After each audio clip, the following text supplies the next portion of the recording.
You're here right now reading these words, and that's not chance. There's no such thing as accidentally landing on the exact information your consciousness needs. While most people scroll endlessly consuming without absorbing, you stopped. You paused, and that pause, that's the first sign you're among the rare few who are beginning to stir from the collective dream. The cosmos operates on precision, not randomness. Your awareness doesn't magnetize distraction. It calls forth exactly what resonates with your current level of readiness. The fact that you're receiving this transmission right now means something fundamental is shifting within you. You're not trapped in limitation. You're not a victim of circumstance, and transformation isn't something that happens to you from the outside. It emerges from within, right here, right now. There's a recognition happening beneath the surface of your thoughts. Not an intellectual understanding, but a visceral knowing that exists in the silence between one breath and the next. The person you believe yourself to be is not the totality of what you are. The world you've accepted as solid and unchangeable is far more fluid than the consensus reality would have you believe. So what actually distinguishes the 1% from everyone else? Most people expect awakening to arrive with thunder and lightning, with undeniable signs and earth-shattering revelations. But authentic transformation doesn't announce itself with fanfare.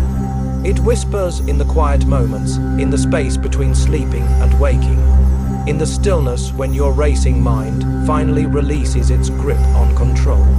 You've been conditioned to believe that evolution requires suffering, that you must fight and grind and sacrifice your way into a different existence. But what if that very struggle is the mechanism keeping you locked in the same patterns?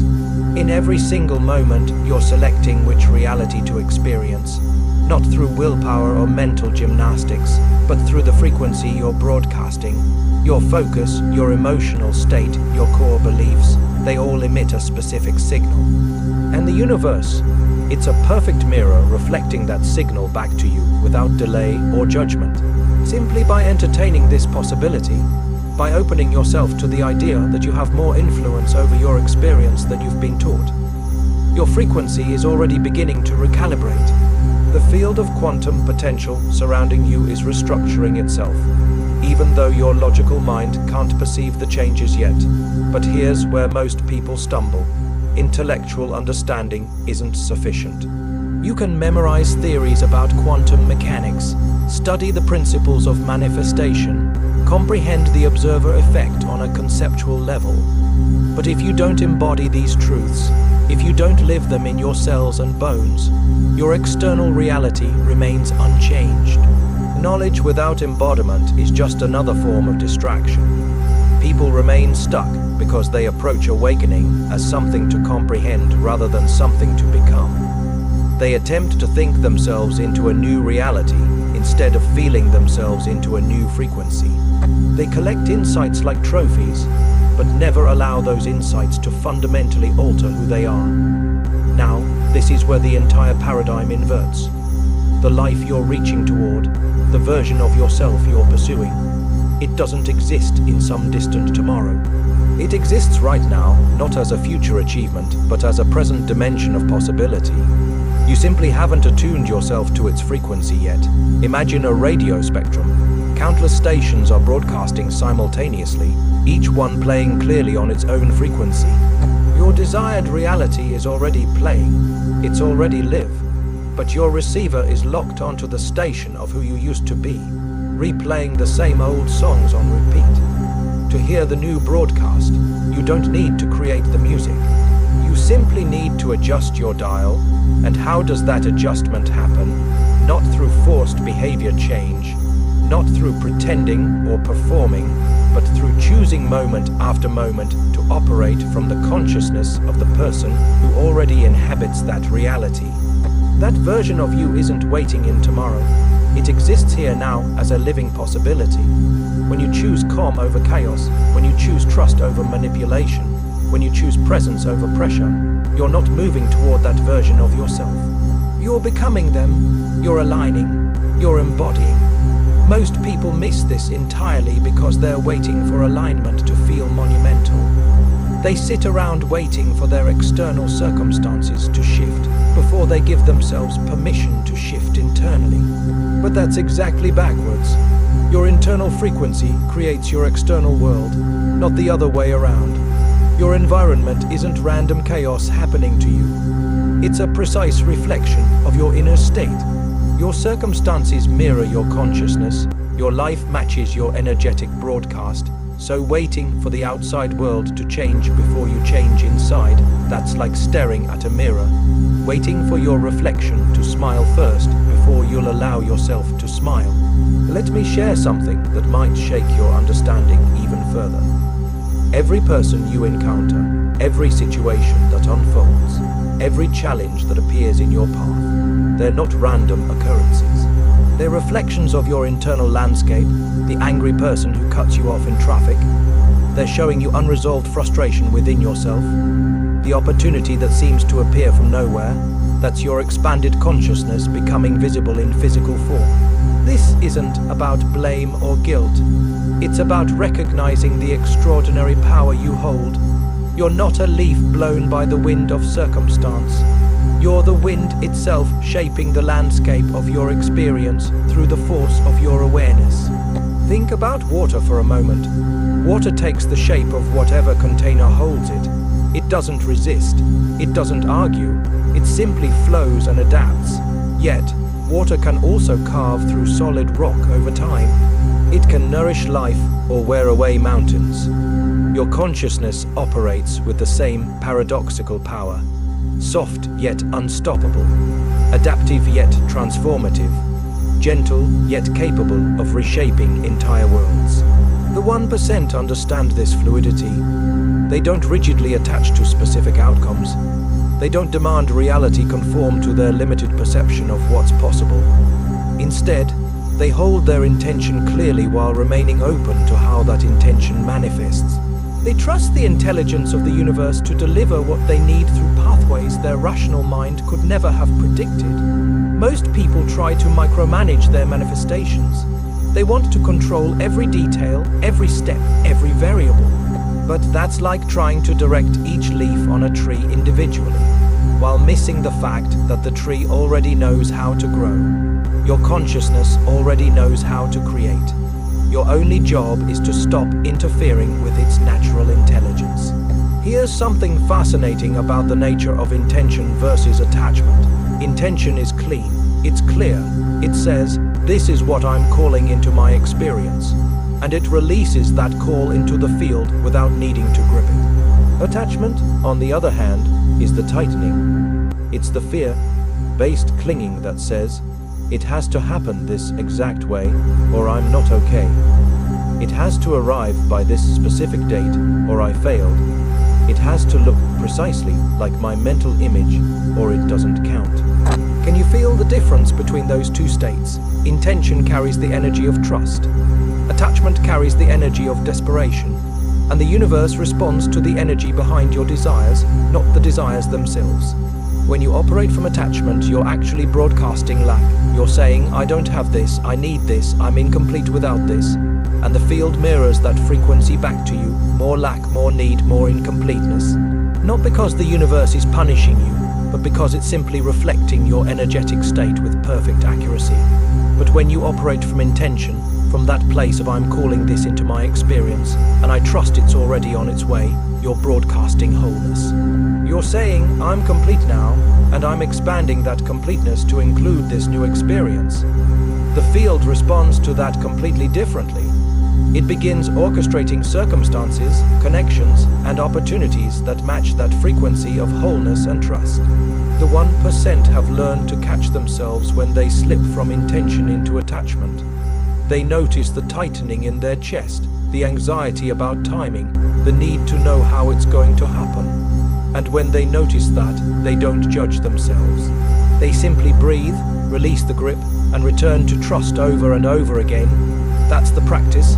Now, here's what begins to happen when you stop merely contemplating this and start embodying it. your reality starts reorganizing at a speed that would seem impossible by conventional logic, not because you're manipulating outcomes, but because you finally stopped interfering with the universe's natural response to your frequency.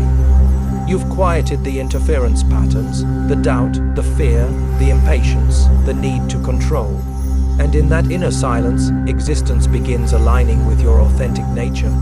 The quantum field is perpetually listening, perpetually responding, but most humans broadcast from unconscious default states. Worry, scarcity, fear, survival mode. Then they wonder why their reality keeps echoing those very same frequencies back to them. They ask for love while radiating distrust. They seek peace while operating from anxiety. They pray for abundance while embodying lack. But when you recognize that your state of being is your prayer, that your frequency is your vote, that your consciousness is your creative instrument, everything transforms. Not eventually, not someday when conditions are right. Now, because you're no longer chasing something outside yourself, no longer waiting for permission, no longer acting from a place of deficiency. You're embodying the frequency of your intended reality in this present moment, regardless of what appears to be happening around you. And that's where the real magic operates. This isn't mysticism for mysticism's sake. This is mechanics. This is quantum physics meeting everyday lived experience. When your internal frequency matches your intended reality, the external world must eventually reflect it. Not because you forced manifestation through effort, but because reality always forms around consciousness. That's just how it works. You are not separate from what you experience. You are the co-creator continuously through where you direct your attention and the energy you radiate. But most never step into this truth because they demand evidence first. They want to see before they believe, but breakthrough doesn't function that way. It can't. You must embody the new frequency before the new reality appears in physical form. You must live as the person who trusts before you have proof that trust is warranted. That's the leap. That's what separates those who actually transform from those who just accumulate spiritual concepts. Here's something profound that most people overlook. Your body is not just a vehicle carrying your consciousness around. Your body is a sophisticated antenna, constantly receiving and transmitting information to and from the quantum field. Every cell in your body holds intelligence. Every organ system communicates with the field around you. Your heart generates an electromagnetic field that extends several feet beyond your physical body, literally touching the world around you with your emotional state. When you feel anxiety, your body broadcasts that frequency into the field. When you rest in peace, that peace radiates outward, affecting not just your own experience, but the experience of those around you. You're not isolated. You're not separate. You're a node in an infinite network of consciousness, simultaneously receiving and transmitting at all times. This is why embodiment matters so deeply. You can't think your way into a new reality because thoughts alone don't generate the electromagnetic signature that the field responds to. You must feel your way there. You must allow your entire nervous system to resonate at the frequency of your desired reality. The 1% understand this viscerally. They don't just visualize what they want, they practice feeling it in their bodies. They inhabit the emotional landscape of their intended reality until it becomes more real than their current circumstances. They train their nervous system to recognize peace, abundance, love, and creativity as home base, as the default setting rather than as distant goals to achieve. This is radically different from positive thinking or affirmations. Affirmations often fail because they're spoken from a place of lack, trying to convince yourself of something your body doesn't actually believe. But embodiment is different. Embodiment is allowing your entire system to reorganize around a new truth. It's cellular, it's visceral, it's undeniable. Let me give you a practice right now. Wherever you are, bring your awareness into your body. Feel your breath moving in and out. Notice the weight of your body against whatever's supporting you. Now, think of something you desire, something that feels just out of reach. Don't visualize it, don't think about it. Instead, ask yourself, how would my body feel if this was already true?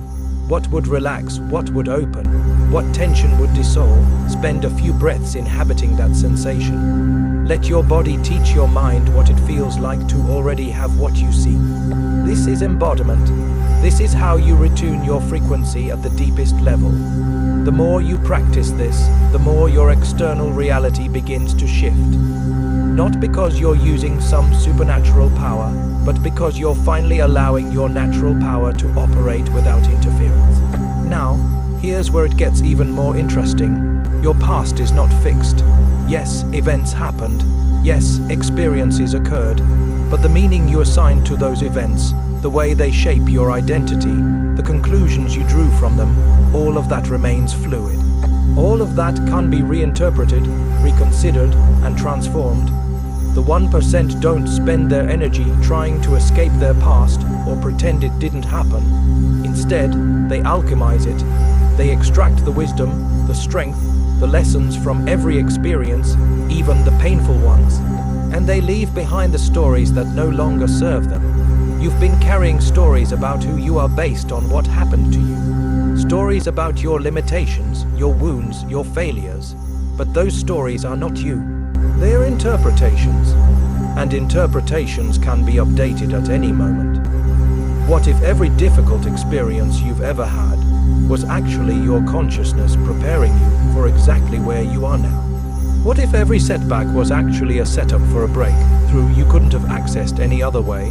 What if nothing was ever wrong and everything was always conspiring to wake you up? This isn't naive optimism. This is radical responsibility. This is recognizing that you have the power to rewrite the story of your life, not by changing what happened, but by transforming what it means. There's a practice, the 1% use, that's incredibly powerful. They regularly sit with their past experiences, especially the ones that still carry emotional charge, and they ask, what was this teaching me? What strength did I develop because of this? What compassion did this open in me? What understanding would I lack if this hadn't happened? When you approach your history with this lens, something remarkable happens. The very experiences that once felt like evidence of your brokenness become proof of your resilience. The moments that seem to diminish you actually reveal how much you've grown. The pain that you thought defined you becomes the catalyst that refined you.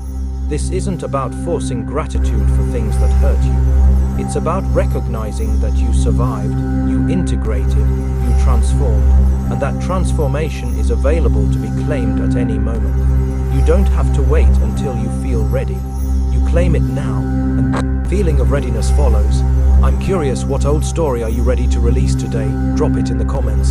Sometimes naming what we're letting go of is the first step in actually releasing it. If this is landing for you, take a moment to like this video and subscribe to the channel. Not just for more content, but to stay aligned with this frequency of conscious creation. If this is stirring something deep within you, if it feels less like learning and more like remembering, then you're already part of the field of conscious creators who don't just passively watch reality unfold. They shape it intentionally. You weren't born merely to survive existence. You were designed to co-create it. Your natural state isn't struggle, it's creative awareness. Your default mode isn't reaction, it's conscious participation. But somewhere along the way, you were taught to forget this. We're told change takes time, growth requires pain, and reality happens to you beyond your control. What if all of that was just interference, static, blocking your access to your inherent power? You don't need better circumstances. You don't need new opportunities to suddenly appear. You just need to choose moment by moment to embody the frequency of who you're becoming rather than replay the habitual patterns of who you've been. Do this consistently, do it authentically, live it, don't just think about it, and your reality will shift faster than you imagined possible. Not because you forced it, but because you finally stopped blocking the universe's natural response to your consciousness. That breakthrough you're waiting for, it's not in the future. It's here, available in this exact moment through one simple choice. Be the person who creates from possibility, not reaction, who lives from awareness, not autopilot, who embodies transformation instead of just discussing it. This is your moment, your invitation, your opportunity to join the few who understand. Reality isn't fixed, change isn't slow. Transformation is always one conscious choice away. Many people confuse alignment with passivity, They think trusting the flow means abandoning their desires, but genuine alignment is actually the most powerful state you can inhabit. True flow is the most efficient path to transformation. Authentic trust is the boldest act of creation. When you're aligned, the universe supports every move you make. In flow, every decision opens hidden pathways. In trust, every step, even the confusing ones, brings you closer to what you're seeking. Take a breath here. If what you're hearing is activating something within you, I'm going to ask you to do something. In the comments below, write this exact phrase: I choose to perceive what remains invisible to most. This isn't about engagement metrics. This is a conscious interruption in your autopilot existence. This is you sending a signal to the quantum field.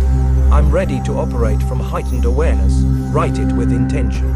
Let it sink into your body as a commitment to join the 1% who don't just consume information. They integrate it, they become it. And if you're feeling that pull to go deeper, to understand the complete architecture of how consciousness broadcasts and receives, I've mapped out the entire system in my book, Beyond the Frequencies, a quantum guide to consciousness mastery. What we're touching on here, the shift from intention to attachment, from scattered frequency to laser coherence.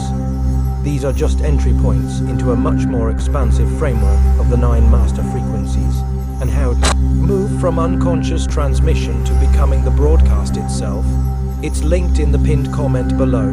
Now, here's a truth that will either expand your perception or challenge everything you believe. Linear time is a construct of the mind. Your consciousness uses it to organize experience and make sense of cause and effect.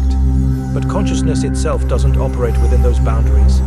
In the quantum field, all possible timelines exist simultaneously.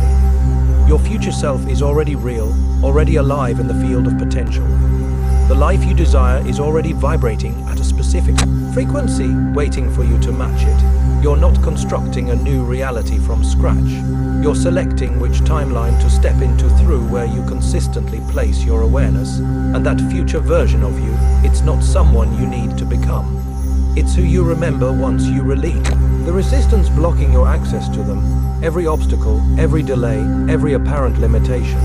It's not punishment or evidence of failure. It's feedback revealing to you precisely where your energy still conflicts with your desired reality. These aren't roadblocks, they're invitations to align more deeply. Here's where the real work lies, not in changing your circumstances, but in transforming your relationship to them. The 1% don't waver when external conditions look uncertain. They maintain their frequency even when all evidence suggests it's not working. Why? Because they understand that consciousness doesn't operate on your timeline. The universe follows patterns of divine perfection. Patterns your logical mind cannot map or predict. When you trust that timing, delay transforms into preparation. Detours become the perfect path. Time shifts from enemy to ally. Let me share something about resistance that most people don't understand. Resistance isn't something to overcome. It's not your enemy. Resistance is information. It's your system's way of showing you where you're still holding on to old patterns, old identities, old frequencies that no longer match where you're going. When you feel resistance to change, don't fight it. Don't try to push through it with willpower. Instead, get curious about it. Ask it what it's protecting. Ask it what it's afraid of losing. Because beneath every resistance is a part of you that believes it's keeping you safe. The 1% have learned to work with resistance rather than against it. They don't berate themselves for being afraid or stuck. They honor the part of them that's hesitating. They acknowledge its concerns, and then they gently guide it toward a new understanding. They make friends with their fear, instead of trying to eliminate it. This compassionate approach to your own inner landscape changes everything. When you stop treating yourself as an enemy to be conquered and start treating yourself as a friend to be understood, transformation becomes natural. The war inside you ends, and in that peace you discover the energy you were using to fight yourself is now available to create your life. Think about how much energy you spend in internal conflict. The part of you that wants to change, battling the part of you that wants to stay safe. The part of you that dreams big, fighting. Part of you that's terrified of disappointment. The part of you that knows your power, arguing with the part of you that learned to play small. What if all those parts could work together? What if instead of civil war, you could orchestrate inner harmony? That's what integration looks like. Not eliminating the parts of you that seem problematic, but bringing them into alignment with your highest vision. Every part of you, even the scared parts, even the doubtful parts, they all have wisdom to offer. They all developed for a reason. They all served you once. The key is updating their role, showing them new ways to keep you safe and supported that don't require you to stay small. When you achieve this internal coherence, when all parts of you are broadcasting the same frequency, your creative power amplifies exponentially. It's like the difference between scattered light and laser light. Scattered light illuminates softly. Laser light can cut through steel. Same energy, different level of coherence. Your consciousness works the same way. When you're internally fragmented, when different parts of you want different things, your signal is scattered. But when you achieve coherence, when your thoughts, feelings, beliefs, and actions all align, your signal becomes laser-focused, and the universe responds to that clarity with matching clarity. Here's something crucial about the nature of beliefs. Most people think beliefs are things you have. I have this belief about money. I have this belief about relationships. I have this belief about what's possible for me. But that's not quite accurate. Beliefs aren't possessions you hold. Beliefs are frequencies you broadcast, and here's the thing about frequencies. You can change them, not by thinking different thoughts, though that can help, but by choosing different experiences and allowing those experiences to reshape your understanding of what's real. The 1% don't wait to believe something before they experience it. They're willing to act as if it's true before they have proof. They're willing to take the leap before they feel ready, not recklessly but courageously. There's a difference. Recklessness ignores intuition and wisdom. Courage honors both while choosing expansion. Anyway, the 1% listen to their guidance. They respect their fears and then they move forward, despite those fears, because they're more committed to growth than to comfort. This willingness to step into the unknown before having guarantees is what separates transformation from stagnation. Most people demand certainty before they'll risk anything, but certainty is what you create through your commitment, not what you need before making one. When you commit to a possibility, when you decide this is happening, regardless of current evidence, you activate forces in the quantum field that remain dormant when you hedge your bets. It's like the difference between dipping your toe in water and diving in completely. The universe responds to your level of commitment with matching energy. This doesn't mean being stubborn about paths that clearly aren't working. The 1% remain flexible about the how while staying committed to the what. They adjust their approach as new information arrives. They pivot when intuition guides them differently, but they don't abandon their vision just because it's taking longer than expected or showing up differently than imagined. There's something powerful that happens when you stop defending your old identity. Most people build entire fortresses around who they think they are. They gather evidence, they collect stories, they create elaborate justifications for why they are the way they are, and then they spend enormous energy maintaining those walls, defending those stories, protecting that identity. But the 1% recognize that identity is not a prison to defend. It's a costume you can change. You're not defending your authentic self when you cling to old patterns. You're defending a version of yourself that was created by circumstances that no longer exist. You're protecting a you that was shaped by a world you've already outgrown. What if you could just set down those defenses? What if you could release the need to be consistent with who you used to be? What if every moment was an opportunity to choose who you're becoming rather than proving who you've been? This doesn't mean you lose yourself. It means you find yourself, the real you, beneath all conditioning, beneath all the protective layers, beneath all the stories you've been telling about your limitations. That essential you is far more powerful, far more creative, far more expansive than the small self you've been defending. When you drop the defenses, you don't become vulnerable. Become available to new experiences, new possibilities, new versions of yourself that couldn't exist while you were busy maintaining the old ones. The energy you are spending on defense becomes available for creation, and that shift in energy allocation changes everything. Feel difference in your body, Instead of hustling to force outcomes, you embody the frequency of what you desire. Instead of pushing doors open, you become the kind of person doors open for. Instead of making things happen through force, you allow them to unfold through you. This shift from force, flow, from control to trust is what creates quantum leaps. It's how your life can transform so rapidly. You barely recognize yourself month to month because you're no longer broadcasting struggle, scarcity, or impatience. You're radiating calm certainty. Everything I need is already moving toward me. Perfect timing is unfolding. The universe is working in my favor, even when appearances suggest otherwise. Here's another layer that's crucial to understand. Your relationship with time itself shapes your experience of reality. Most people live in constant tension with time. They're either stuck in the past, reliving old wounds, or racing toward the future, anxious about what's coming. Very few people actually inhabit the present moment, which is the only place where creation actually happens. The past is memory, the future is imagination, the present is power. When you bring your full consciousness into this moment right now, you access your creative capacity in its purest form. You're not diluting your energy by scattering it across time. You're concentrating it here where it can actually make a difference. The 1% have mastered present moment awareness not as a meditative practice separate from daily life, but as a way of being that permeates everything they do. They're fully present when they work, when they rest, when they connect with others, when they make decisions. This presence isn't about being serious or solemn. It's about being here, really here, instead of perpetually elsewhere in your mind. And here's what happens when you practice this presence consistently. Your anxiety decreases because anxiety is always about the future. Your depression lifts because depression is often rooted in the past. What remains is simply your alive awareness meeting the moment exactly as it is, and from that clear meeting point choosing what to create next. This doesn't mean you don't plan for the future or learn from the past. It means you do those things consciously from a centered place, rather than being unconsciously driven by fear of what's coming or regret about what's gone. There's a beautiful paradox here.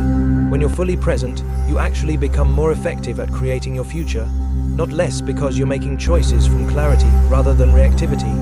You're responding to what is rather than what you're afraid might be. You're building from solid ground rather than shifting sand. The present moment contains all the information you need to make your next best choice, but you can only access that information when you're actually here to receive it.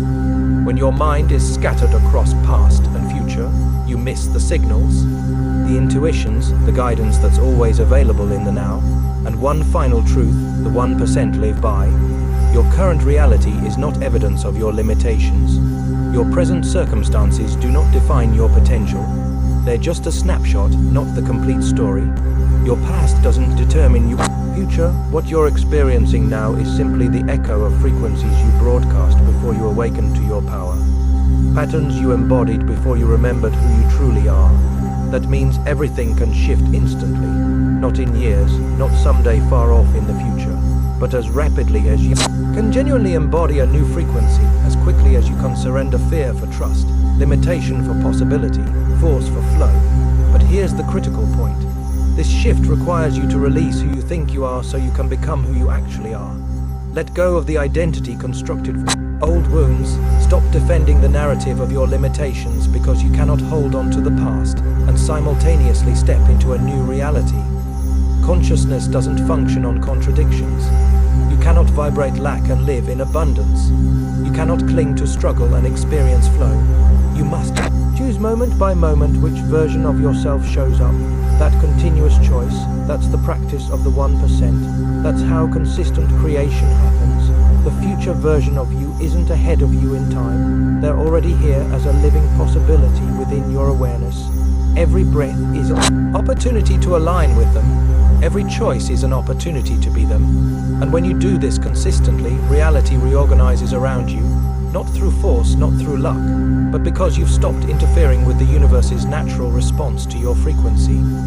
This is how quantum leaps happen, how lives transform overnight, not by breaking the laws of physics, but by mastering consciousness itself. Now, if this is landing in your body as truth, drop this phrase in the comments. I am ready to embody what I seek instead of chasing what I lack. Say it like a sacred vow. This isn't just words on a screen. It's your signal to the field. I'm stepping into the 1%. Because when you truly live this, not just understand it intellectually, your entire experience of life shifts. You stop feeling separated from what you desire. You stop waiting for fulfillment to arrive from somewhere outside yourself. You realize what you've been seeking is what you already are. Peace, love, abundance, creativity, they're not destinations on a map. They're your natural state. Once you stop interfering with them, once you stop blocking them with doubt and fear, they emerge naturally. This is ultimate truth the 1% leave by. You're not trying to become someone new. You're remembering that you are consciousness itself, infinite, creative, whole. From this place of remembering, manifestation isn't effort, it's natural expression. Synchronicity isn't magic, it's normal. Flow isn't rare, it's your birthright. You're not chasing change anymore. You are the change, you are the shift. You are the transformation itself. The universe didn't bring you here by chance. It brought you here because you are consciousness waking up to itself through a unique perspective. Welcome home, welcome to the 1%. Welcome to a life where possibility isn't something you search for.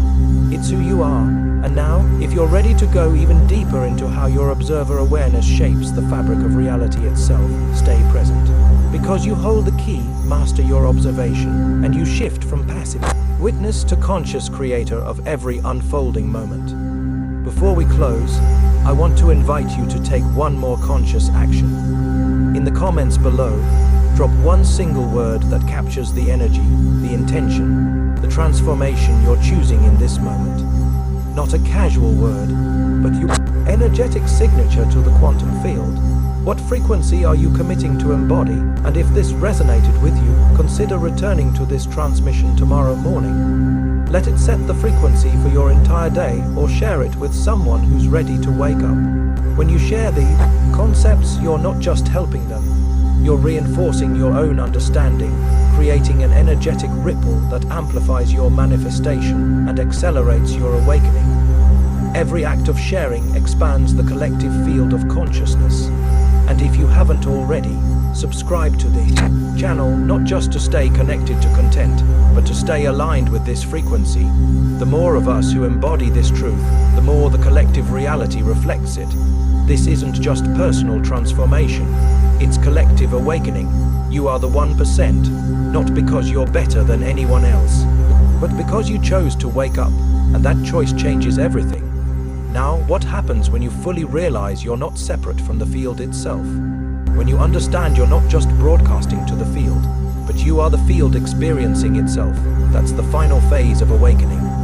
And it dissolves every last illusion of separation between creator and creation. In my next video, the final phase of awakening. When you realize you are the field, we explore this complete integration where embodiment becomes identity and manifestation becomes natural as breathing thing.